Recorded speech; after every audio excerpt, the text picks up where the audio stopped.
और ए से क्या करोगे, चाप लगाओगे। ध्यान से देखो, अगर चाप छोटा हो जाए तो चलिए तमाम बच्चे शांत रहेंगे। Please be silence, all of student got it ना?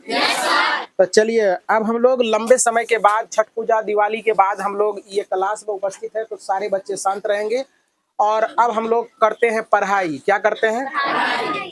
अब हम लोगों को अच्छे ढंग से पढ़ाई करनी है। सारा चीज अब खत्म हो गया है और अब चलने का प्रयास करें। पढ़ाई अच्छे ढंग से करना है। एक मैथ दे दें हमें, कहता है सवाल हमें याद है, हम बोल दे रहे हैं, तुम लोगों को ध्यान से सुनने का प्रयास करोगे। कह रहा है तुम्हारा जो है ना 10.3 चलेगा, इससे संबंधित सारे जितने भी थ्योरी था इसको हमने कर दिया था। कह रहा है क्या कि वृत्तों के कई जोड़े खींचिए। कहता प्रत्येक जोड़े में कितने बिंदु उभयनिष्ठ है, उभयनिष्ठ बिंदु को अधिकतम, उभयनिष्ठ बिंदु की अधिकतम संख्या कितनी होगी।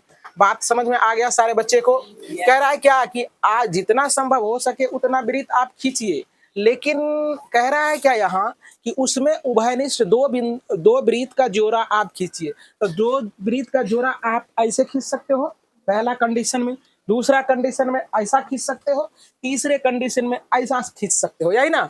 इसके अलावा हम लोग अब नहीं खींच सकते हैं। तो चलो देखने का प्रयास करते हैं इसमें उभयनिष्ठ बिंदु क्या होता है, इस चीजों को देखने का करें प्रयास। माइक डिस्चार्ज हो रहा है, तो चलिए देखने का करेंगे प्रयास। देखो जरा सा, तब पहले कंडीशन में तो हम लोग ऐसे वृत्त खींचते हैं। ये पहला कंडीशन हो गया बच्चे।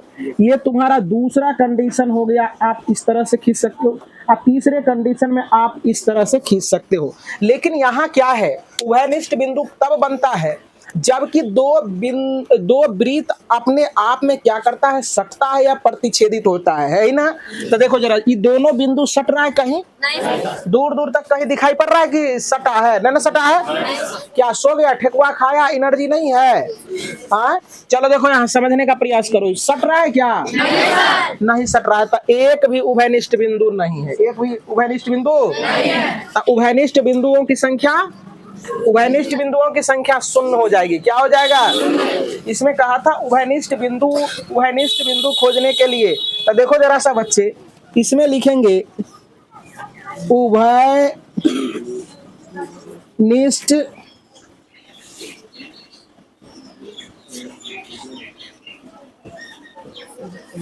बिंदुओं की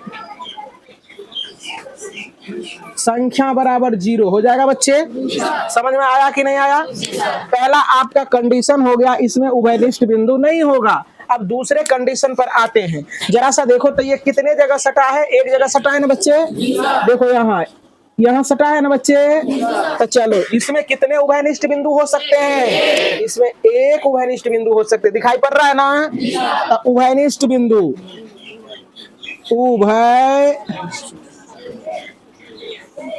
उभयनिष्ठ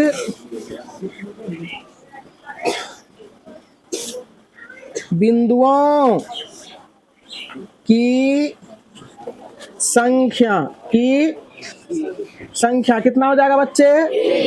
एक। कोई दिक्कत को बच्चा को? अब आगे चलते हैं, इसमें बता सकते हो कितने बिंदु उभयनिष्ठ होंगे? इस स्थिति में तुम्हारा जो उभयनिष्ठ बिंदु होगा, उभयनिष्ठ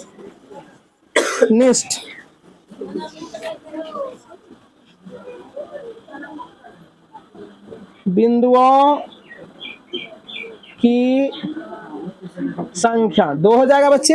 यही करना था, इतना ही करना था। तो सारे बच्चे को उम्मीद करते हैं कि समझ में आया होगा। Point be noted. तो चलिए प्रश्न संख्या 2 है बच्चे, पहले ध्यान से समझने का प्रयास करें सारे बच्चे। मैं फिर से कह रहा हूँ, पहले चीजों को सुनने का प्रयास करें, इसके बाद समझने का प्रयास करें, देन बनाने का प्रयास करें। चलो देखो, कह रहा है कि एक वृत्त दिया गया है, एक वृत्त दिया गया है, और कह रहा है क्या कि उस वृत्त का आप केंद्र खोजिए। क्या कीजिए? केंद्र खोजिए। तो आप क्या करोगे, सारे बच्चे के पास अगर है, ये है बच्चे, इसका नाम क्या बताए थे? क्या? कंपास। तो चलो देखो, अगर ये है कंपास है तुम्हारे पास, तो इसके माध्यम से बना लोगे, और नहीं तो तुम्हारे पास मटिया होगा, मटिया रख के गोल सर्किल कर लोगे। लेकिन गोल सर्किल करने के बाद, सुनो ध्यान से, पहले अब जो बात कहते हैं तुरंत करने लगता है। तू लोग सुनो, पहले समझेगा तब ना। गोल बना लोगे, इसके बाद केंद्र खोजना है तुम्हें। केंद्र दिया गया नहीं है। इससे पहले हम लोग क्या करते हैं कि केंद्र को भूल के एक वृत्त खींचते हैं। चलो देखो, तो देखने का प्रयास करोगे कैसे हम बनाते हैं, इसके बाद इसका रचना करेंगे। अभी तो मान लिया जाए, तू लोग कहेगा कि सर केंद्र तो यहाँ आप मान लिए, हम मान के चलते हैं कि केंद्र देखना यही, ये केंद्र मान लिए ना थोड़ी देर के लिए, देखना यही केंद्र आ जाएगा, हम रचना भी करेंगे। तो देखो जरा सा ध्यान से देखेगा, समझ में आ जाएगा तू लोगों को। एक वृत्त खींच लो, खींचा बच्चे, सारे बच्चे एक वृत्त बनाओ।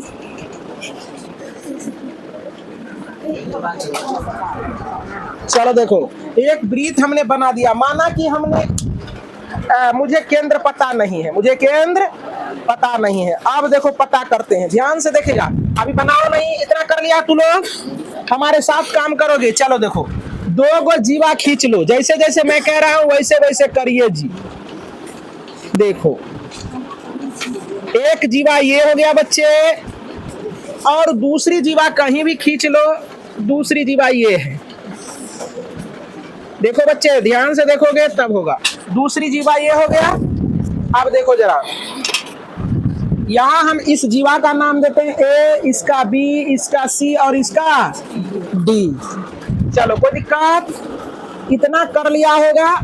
अब हम लोग करते हैं क्या, इसको हम समद्विभाजित करते हैं। क्या करते हैं बच्चे, समद्विभाजित करते हैं। समद्विभाजित जब करेंगे बच्चे, तो कैसे करेंगे, इस चीजों को समझने का करें प्रयास। समद्विभाजित देखो कैसे किया जाता है। समद्विभाजित किया जाता है, जिस जीवा को आपने लिया है, उस जीवा का माप से आधा से अधिक या आधा से कम डिस्टेंस लेकर दोनों तरफ से आप चाप लगाइए, आपका समद्विभाजित हो जाएगा। बात समझ में आई? देखो, नहीं समझ में आई तो देखो करते हैं, नहीं समझ में आएगा तो फिर हमको पूछने का प्रयास करोगे तू लोग। आधा से अधिक कर लेते हैं। देखो ये आधा है ना, अंदाजा से आधा से अधिक कर लिया आधा से अधिक। तो चलो यहाँ पॉइंटेड कर लो और चाप लगाओ, मेरे साथ करोगे तब होगा। एक चाप इधर लगाओ, एक चाप इधर लगाओ, एक चाप इधर लगाओ।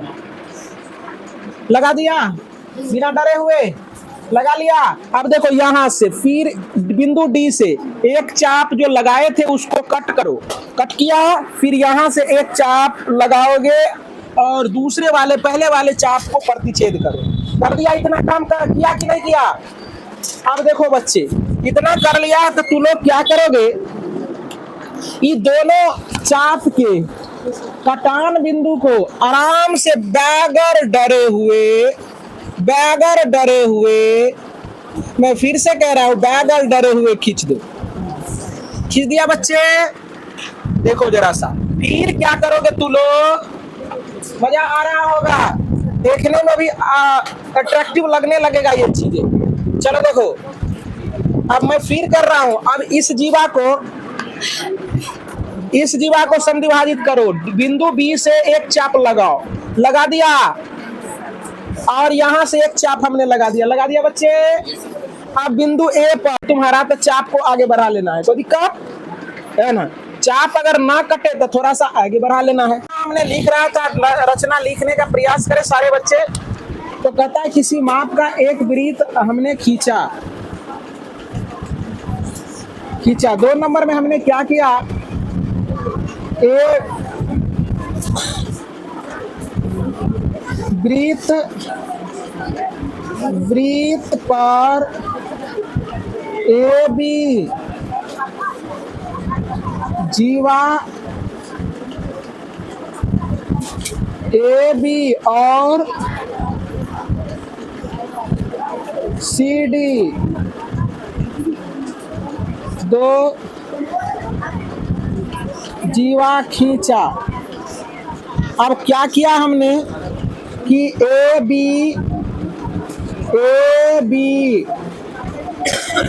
जीवा को समद्विभाजित किए थे ना, समद्विभाजित कर एक रेखा खंड खींचा। फिर क्या किया,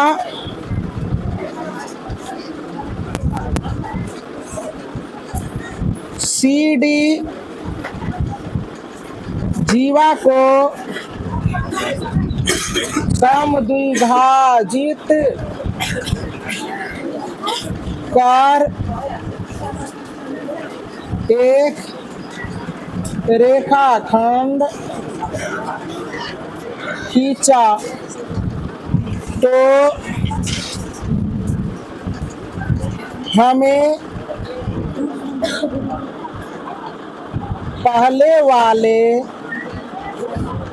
पहले और दूसरे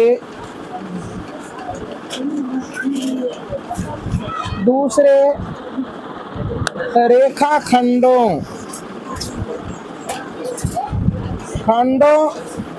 के कटान बिंदु पर केंद्र को प्राप्त हुआ। समझ में आ गई बात?